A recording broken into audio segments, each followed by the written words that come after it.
Here we are po sa isla ng Malingin ngayon. So, ayan po yung aming tent. Tulda lang yan. May kawayan sa gitna. Diyan kami nag-celebrate ng birthday ni Insan Ambo. Ayan. So, kakarating lang nila kahapon.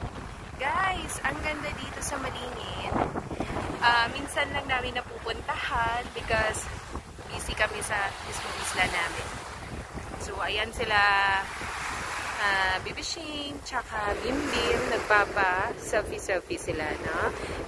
Ang ganda kasi dito talaga mag-pictorial kasi, ayan. So, pang, ano talaga siya, Instagrammable. Tingnan mo naman.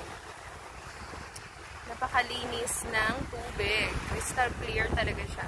Although, ayan, maalon-alon, pero carry lang po yan. Masaya naman kasi pagka ganito ang weather. Carry lang din kasi sa yung pinakamalalaking alon na. So, ayan po yung banda doon, Negros po yan. 2 hours away from here. Tsaka, ayan po yung pinsan. So, nag-enjoy sila na mag-selfie-selfie. Ayan. Kasi napakaganda ng place niya. Yes. Ito rin, ang sandbar na ito pala ay lumilipat-lipat.